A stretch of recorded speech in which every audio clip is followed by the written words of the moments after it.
In this video, I'll be going over how I coloured this Flamingo in Worlds of Wonder by Johanna Basford. Hi, I'm Liv and this is Colouring with Liv.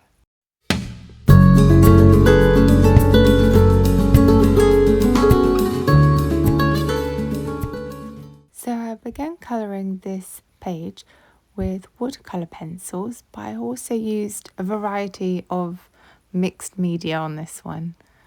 So I decided to colour this page during the summer. So this was actually coloured during the summer, but I'm only making this video now just to kind of clear the space off my phone before I delete it completely.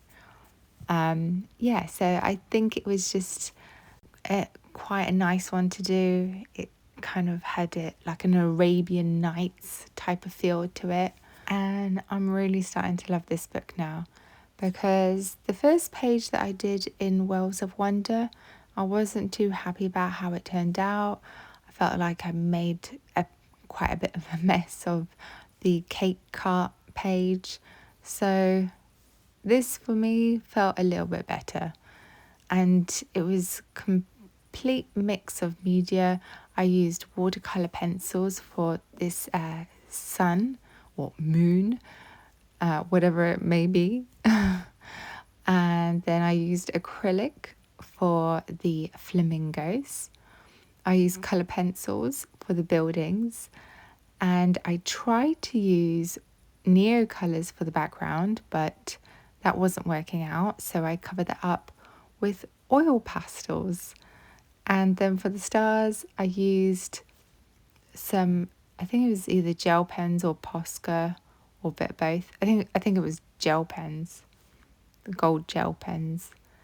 Yeah, so quite a mix of media. Oh, and I forgot to say, I also used a little bit of white pastel pencil as well. So I began colouring it as a moon, but it looks more like a sun. So that's what I've learnt after colouring this one and doing the haunted house. But yeah, so I began what I did in a different colouring, and I just sort of repeated that same kind of way how I would do a sun. So starting from the light in the middle and then working out darker towards the edges. And as I have all the colours of these watercolour pencils, I just started from the lightest and kind of circled out each pencil. So it was quite easy to create that gradient. So what I've noticed from other colourists using the same kind of colours to create a moon is that the lighter part is actually from the outside. So the outside part is more like the glow of the sun, and then you have the darker bit in the middle. So I might try that another time on a different colouring. And if you're wondering what watercolour pencils I'm using Caran Museum Aquarelle colours, but you can use whichever watercolours you have on hand.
So I used a water brush pen because I always find that using water brush pen is actually quite easy to control the water in a colouring book.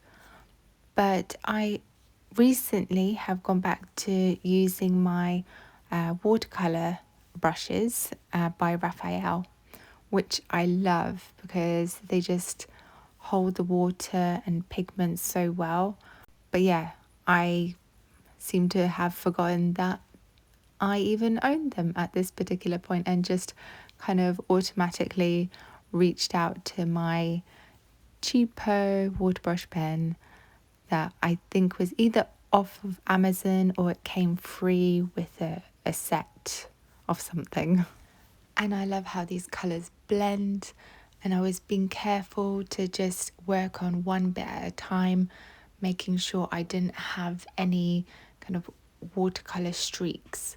So just smudging that watercolour pencil, making sure that everything is blended nicely. And the colours were just so vibrant once it dried.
was wondering what to do about the background, I came across this beautiful colouring by Szafoe, and I love the contrast of the night sky. So that's what I did with mine. Now moving on to the background, I used my 15 set of Neocolor teas to try and create some colour for the background. So the idea that I had was that it was a night sky contrasting the sun. So I started off from my darkest colour. I think I used a black and then a dark blue and lighter blue. So like I said, I had the 15 set, so it's quite easy to pick up the colour variation, but if you have a larger set, you can use even more colours to create a gradient. So I just made sure that I overlapped some of that colour, so the blue working over that black and so on. But I think my layers were actually too light before adding water, so I ended up going over this again and seeing if that would make a difference, but it still felt either not pigmented enough or a little bit too muddy, or you could just see, I don't know, the way this swishy washy of the brush strokes went on top of the colour, and it didn't feel smooth enough. So I wanted it to be darker. So I think the next time I try using Neocolors is that I'll probably maybe press a lot harder. And at the bottom, I just thought, oh, maybe it'll be that they'll just be standing on grass. Maybe the flamingos are by a lake. So it turned out to be more of a swampy lake in the end.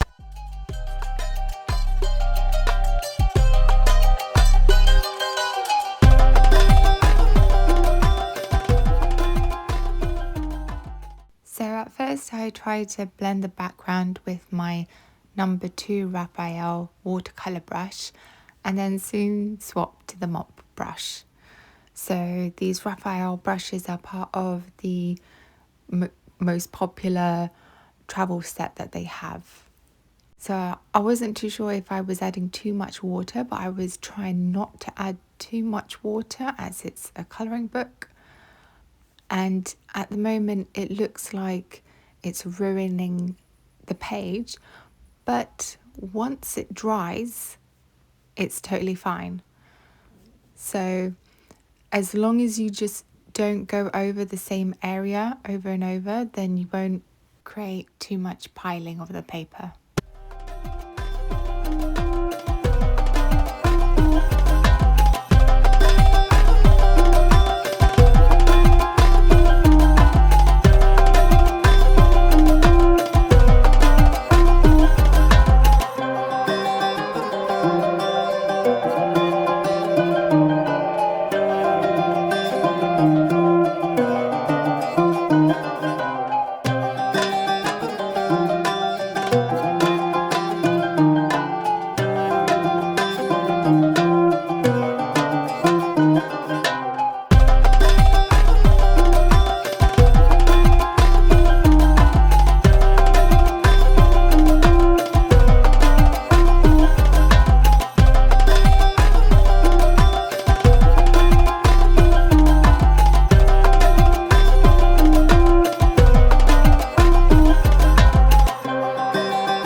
Then before it dried, I wanted to blend it, so I took a little bit of water, so no pigment on it, and dried the brush a bit and just tried to make it more smooth and blend that out. But as the sun was made with watercolour, as I went close to that circle, I did pick up some of that colour, so you could see a little bit of the orange and yellow kind of come out a bit. And then as I was going over the grass, I was happy. at how the brush blended out all those lines of the colour, because I didn't particularly wanted to see the lines. I just wanted it down for colour. So, and then as it kind of created this line of more pigmented colour at the tip of the paintbrush, I thought, do you know what, I might keep that. It adds a little bit more dimension and colour. And then I went with my angle brush and I mixed some acrylic paint. I have some Liquitex and Sennelier paint, and I created purple for the legs. So this is the photo reference that I used from Google, and as you can see, the legs do look a bit purple. So that's why I chose the colour for that. And I also mixed some colour for creating a pink, and I'm using another Raphael brush here. This is a Aquarelle brush. It's a synthetic brush in a number 6. And I'm not too sure if this brush is supposed to be for watercolour, but it was sold in the acrylic section. So I ended up using it for acrylic. And yeah, I'm just sort of laying down more of like a base colour and just kind of creating a nice smoothness. And then later on, I will add more layers to create more dimensions. So now I'm picking up a lighter colour and trying to kind of create feathers. So at the moment it doesn't look great, but it came together in the end. So I didn't quite like using that Aquarelle brush, so I ended up switching to the Raphael sepia brush in a number 8, which I think at the moment is my favourite brush for acrylic. And it has a finer point, and yeah, so it's one of those long handle brushes. And now you can see that it's so much easier to actually create those feathers that I was trying to make. And as I mix the paint with this paintbrush, that's why I'm still trying to use that same paintbrush, but then I end up going back in with my sepia brush because it's just so easy to handle around the corners. So it's just so much easier to handle, as you can see.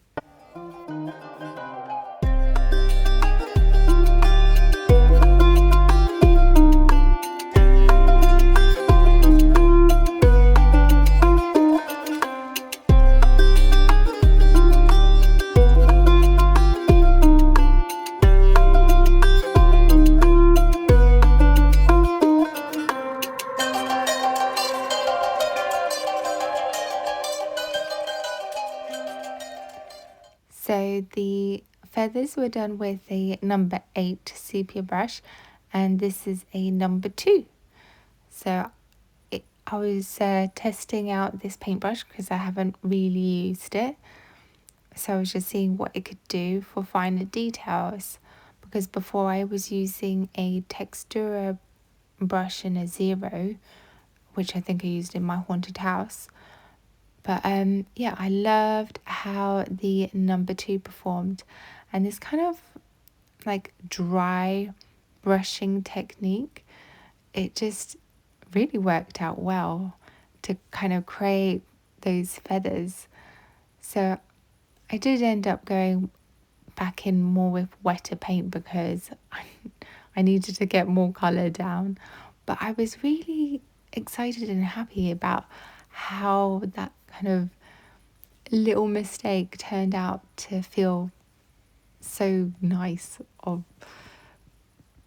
was really enjoying just how easy it felt to create the flamingo, because I thought painting the flamingo is going to be so hard, and I find it so difficult to go to paint or colour animals, sometimes worrying about the fur. But I guess with a paintbrush you can just slap on some colour and move the paintbrush around and it just does its magic by itself. But it wasn't all magic, it wasn't off my imagination. I did use a couple of Google reference photos of a flamingo.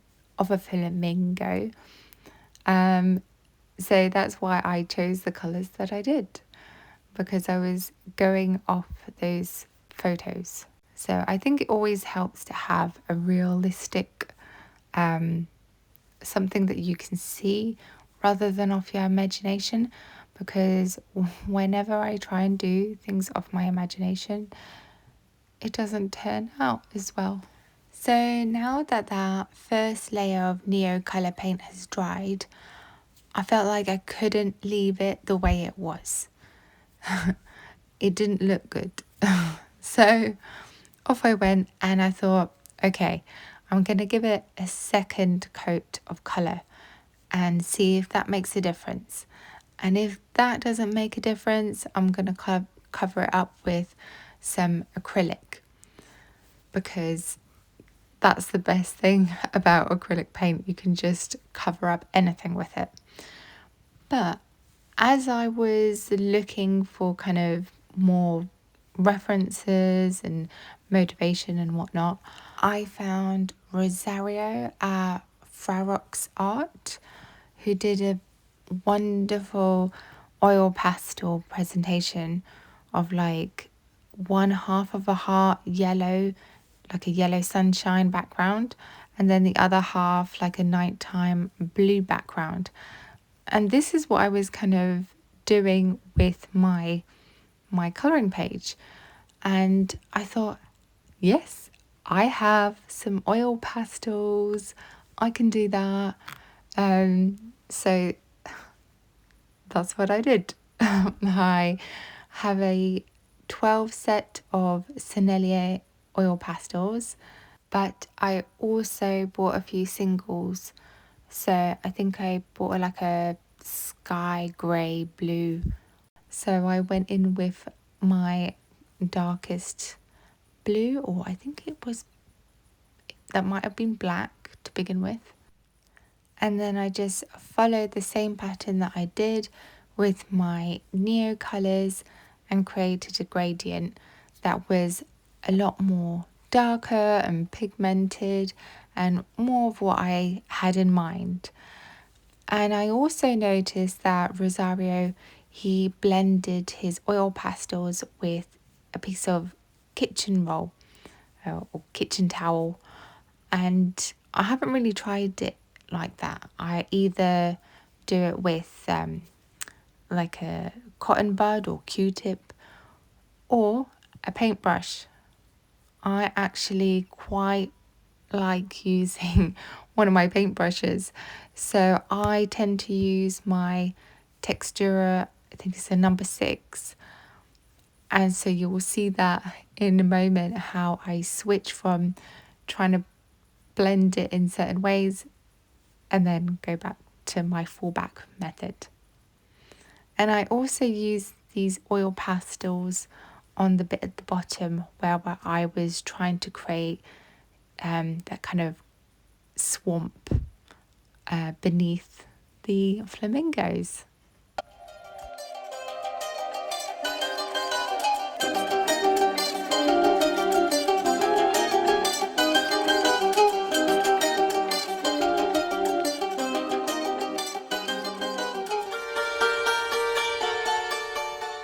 So the grass that I was initially trying to accomplish on the bottom, grass is not just green, it's a variety of colours. So I was grabbing my green, my yellow ochre. I also have this kind of minty turquoise colour and this lime green colour, which I'm so happy I bought a few extra singles as well of like kind of my favourite colours to add to that. And then you have the classic green. And yeah, so at first it was just kind of supposed to be grass. But as I had this this line of colour, and when I was trying to blend everything all out, I had this, it almost looked like a lake, like a reflection of water in the lake. And I thought, okay, let's go with that, because I can either try and blend it out like this tall grass, but then I did want it to be a kind of like a swampy thing. So yeah, I thought, hey, let's try and create like a more of a kind of blended bit for the reflection of the water, and then go over that top and just create strokes of grass on top of that. So yeah, I think it was a nice little mistake. And I loved how that little mistake turned into something beautiful in the end.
So if you're wondering what I'm using to blend this, I'm using Mineral Spirit, just an odorless Mineral Spirit by Sennelier. And I'm just going back to using my paintbrush to blend it in, because I was having trouble with the kitchen towel.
And now for the architecture bit, I decided to use a white gel pen.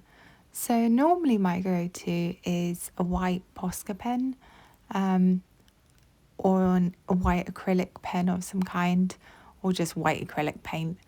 But I've seen other people use white gel pens. So I just was experimenting to see how that would work. So I think if you do make a mistake, you could probably scratch it out a little bit, whereas a white Posca pen feels more permanent. So, but I don't know, it still works in the same kind of way, but I think a white Posca pen is probably more permanent. And then I went in with my colouring pencils. I'm using polychromos, and I just wanted to kind of leave that bit where I coloured it over the lines with the white gel pen white, so it kind of brings out more of that bright white sunshine, like when you go to a really hot country and you have that, it's just like blindingly white. And then I went onto Google to check what colours other people would use for an Arabian palace, and I saw a lot of pinks and purples, kind of from bringing out that sunset. So I thought that would be a great combination of colours to use here. So use the pink for the buildings and then the purple for the tops, or for the roofs.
So I loved how it was turning out, how the red pencil was bringing out all the details of the feathers.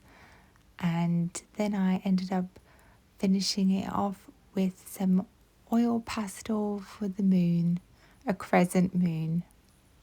So I did something similar with oil pastels for a moon in another one of Johanna Basford's books, Small Victories. And I just love how easy it is to create a glow. So you just put that main bit of colour on and you blend it out and it creates this kind of natural glow. And it's so easy to just create some spots with the oil pastel for stars. And then I had the idea of having some fireflies towards the bottom.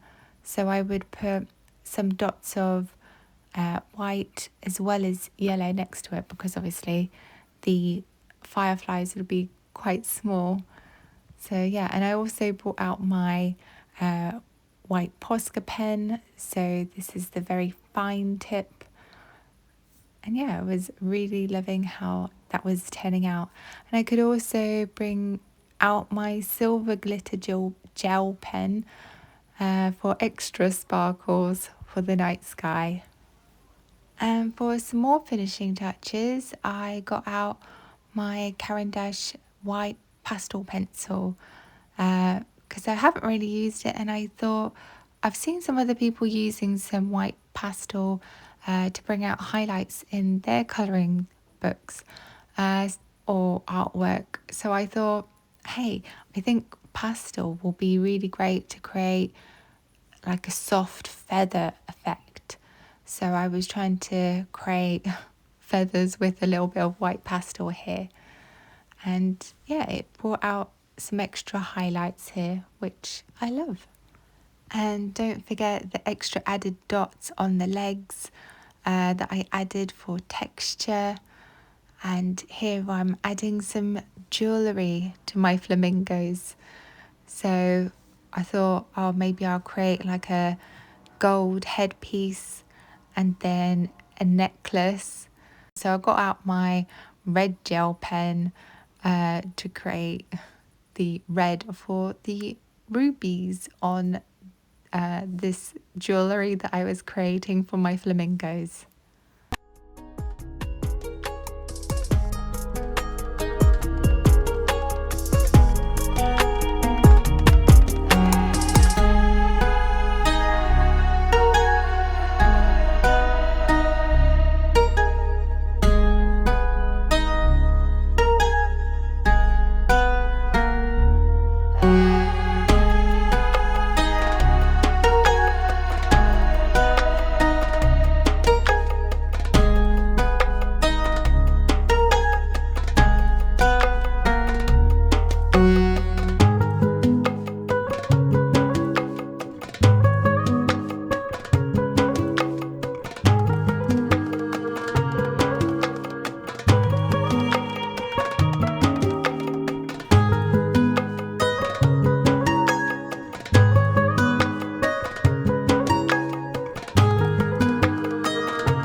So if you like this colouring, make sure to give it a like, a thumbs up and a subscribe. And I hope to see you in the next video. See you later. Bye.